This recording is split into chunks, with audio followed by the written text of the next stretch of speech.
تربیت کی ابتدا کہاں سے ہو؟ پہلے پہچانو، اپنی ضرورتوں کو پہچانو، اب ڈیفائن کرو۔ شکم مادر میں ایک نطفہ گیا جو مخلوق دنیا تھی، بچہ 4 مہینے کا ہوا، اس کے بعد وَنَفَخْتُ مِنْ رُوحِي، خدا نے ایک روح بھیجی عالم جبروت سے، تیرا وجود جسے خالصتاً خدا نے خلق کیا، جس کے اندر الہی طاقتیں ہیں، مطلب تمہارے اندر تم روح ہو۔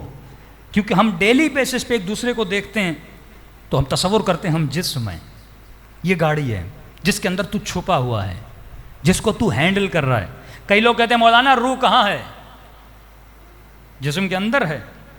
اندر نہیں ہے، کیونکہ روح محدود نہیں ہے، روح پانی نہیں ہے جس کو گلاس میں ڈال دیا جائے۔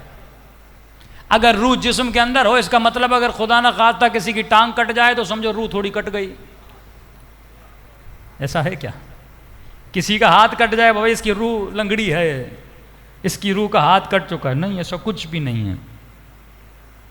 جب آپ ولایت سمجھیں گے تو روح بھی سمجھ میں آ جائے گی۔ اب اللہ کو سمجھیے، خود کو سمجھیے، یعنی خود سے اللہ تک پہنچیے، اللہ سے خود تک پہنچیے۔ آپ سب سے سوال کروں کہ خدا امام بارگاہ شریعت الحسین کے اندر ہے کہ نہیں ہے؟ ہے تو کہاں ہے؟ کبھی بھی لفظ میں اللہ کے لیے استعمال نہیں کیجیے۔ مطلب آپ سے سوال کروں خدا اس گلاس میں ہے کہ نہیں ہے؟ عام طور پہ کہتے ہیں ہاں گلاس میں بھی ہے، مسجد میں بھی ہے، میرے اندر میں بھی ہے، اللہ ہر جگہ میں ہے۔ تو یہاں پہ ایک بہت بڑا اشکال جنم لیتا ہے۔ وہ کون سا اشکال ہے؟ مثلا کسی جگہ پہ نجاست پڑی ہوئی ہے، گندگی پڑی ہوئی ہے، اعاذ باللہ بول سکتے ہیں اللہ ہر چیز میں ہے؟ پھر نجاست کے لیے آپ کیا بولو گے؟ یہی ضعف عقیدہ ہے۔ ہمیں جس خدا کا روزانہ کلمہ پڑھ رہے ہیں اسی کا ہمیں پتہ نہیں ہے، وہ کہاں ہے، کس طرح۔ اسی طرح آپ کی روح بھی جسم میں نہیں ہے۔ تو مولانا کہاں ہے؟ جس طرح شکم مادر میں رہنے والا بچہ باہر کی دنیا کو نہیں سمجھ سکتا، اسی طرح دنیا میں رہنے والے انسان عالم برزخ کو سمجھ نہیں سکتے۔ جب تک بچہ شکم سے آتا نہیں، بعد میں جا کے سمجھتا ہے، اور آپ بھی فوراً نہیں سمجھو گے۔ مرنے کے بعد بھی عالم برزخ میں انسان بڑا ہوتا ہے، اس کو سمجھنے میں بھی ٹائم لگتا ہے، اس کو ہضم کرنے میں ٹائم لگتا ہے۔ بالکل اسی طرح جس طرح اگر بچہ پیدا ہو جائے، کئی لوگ کہتے ہیں مولانا ہم کو جنت دیکھنی ہے، کوئی یہ عمل بتائیے جنت نظر آ جائے۔ تو وہی حال ہوگا جو قوم موسیٰ کا حال ہوا تھا، ضد کرنے لگے کہ اللہ کو دیکھنا ہے، اور اللہ نے جب جلوہ دکھایا تو سارے جل کے راکھ ہو گئے، کیونکہ اس بدن میں طاقت نہیں ہے۔ بندہ حقیقت میں اگر وجود امام زمانہ کو بھی دیکھتا ہے تو برداشت نہیں کر پاتا۔ وہ لوگ جنہوں نے امام کی زیارت کی ہے کہتے ہیں وجود پہ کپکپاہٹ طاری ہو جاتی ہے، وہ دہشت ہوتی ہے۔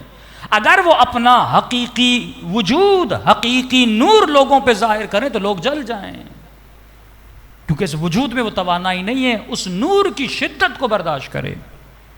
تمثیل دوں گا تاکہ آپ سمجھ جائیں۔ جس طرح بچہ پیدا ہوتا ہے اس میں طاقت ہے گوشت کھائے، لیکن اس وقت نہیں کھا سکتا جب پیدا ہوتا ہے۔ اسے گوشت دو گے بچہ مر جائے گا، انگور دو گے بچہ مر جائے گا۔ جب وہ پیدا ہوتا ہے تو اسے ماں کا دودھ دیا جاتا ہے تاکہ آہستہ آہستہ یہ گرو کرے۔ اس کے بعد اس کے دانت نکلتے ہیں، پھر معدہ اتنا مضبوط ہو جاتا ہے اب یہ سبزی اور گوشت کھانے کی صلاحیت پا سکتا ہے۔ یہی صلاحیت تو نے دنیا میں پیدا کرنی ہے۔ اگر تو گنہگار ہے کبھی بھی امام زمانہ کی زیارت نہیں کر سکتا، کیونکہ تو بالکل اس بچے کی طرح ہے جس میں صلاحیت تو ہے پر تیاری نہیں ہے۔ جب وہ تیار ہو جاتا ہے 1 سال کے بعد، 1.5 سال کے بعد، پھر اسے سخت غذائیں دی جاتی ہیں، پہلے نرم چیزیں دی جاتی ہیں۔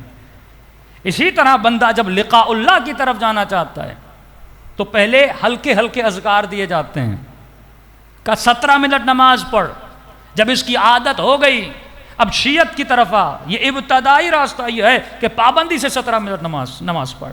اس کے بعد 51 رکعت نماز جو ہمارے شیعوں کی نشانی ہے، حضرت ابراہیم کو خدا نے پیدا کیا علیہ الصلوۃ والسلام، جب پیدا ہوئے تو انہوں نے کیا دیکھا؟ آسمان میں 14 چمکتے ہوئے انوار ہیں۔ کوئی نبی ایسا نہیں ہے جس نے پیدا ہونے کے بعد 14 کی معرفت حاصل نہ کی ہو۔ ہر نبی نے 14 کی معرفت حاصل کی۔ جیسے پیدا ہوئے 14 کے انوار نظر آئے کہ پروردگارا یہ کون ہیں؟ اللہ نے ایک ایک نور کا تعارف کروایا، یہ محمد ہے، یہ علی ہے، یہ فاطمہ ہے، یہ حسن ہے، یہ حسین امام زمانہ تک۔ صلوات پڑھے مولا کی شان۔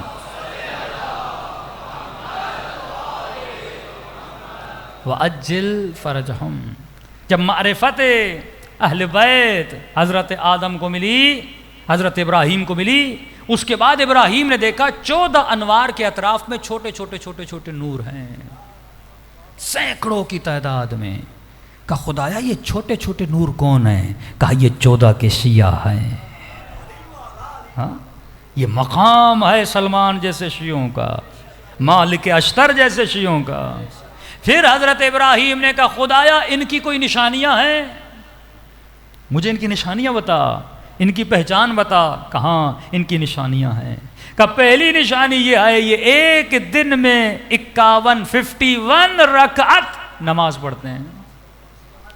اور ہمارا ذاکر کہتا ہے نماز پڑھنے کی ضرورت ہی نہیں ہے، سیدھا جنت میں۔ پاکستانی سوچے نا، شارٹ کٹ کے عادی ہیں ہم لوگ، رستے شارٹ کٹ، رانگ وے پہ گاڑی چلانا، جھوٹی ڈگریاں لینا، کاپی کر کے ایگزام میں پاس ہونا۔ اب سمجھتے ہیں آخرت میں بھی پاکستانی حکومت ہوگی، شارٹ کٹ چلیں گے۔ اللہ کا جو فارمولہ ہے وہ سب کے لیے سیم ہے۔ 2+2 4 ہوتا ہے، یہ نہیں ہو سکتا کہ تیرے لیے 2+2 6 ہو جائے۔ اللہ تیرے لیے فارمولے نہیں بدلے گا، سیم فارمولہ ہے۔ کہا کہ ان کی نشانی یہ ہے، یہ ایک دن میں 51 رکعت نماز پڑھتے ہیں۔ اور آج ہمارا جوان 17 نہیں پڑھ سکتا۔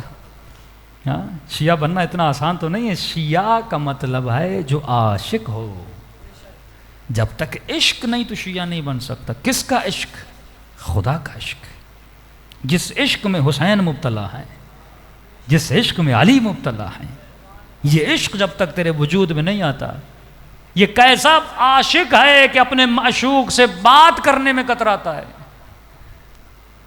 رسول خدا فرماتے ہیں مجھے سب سے زیادہ مزہ تب آتا ہے جب میں مصلی پہ بیٹھا رہتا ہوں، کیونکہ اپنے خالق سے باتیں کرتا ہوں، اپنے مالک سے باتیں کرتا ہوں۔ وہ لذت نماز جو ہر مومن کو ملنی چاہیے۔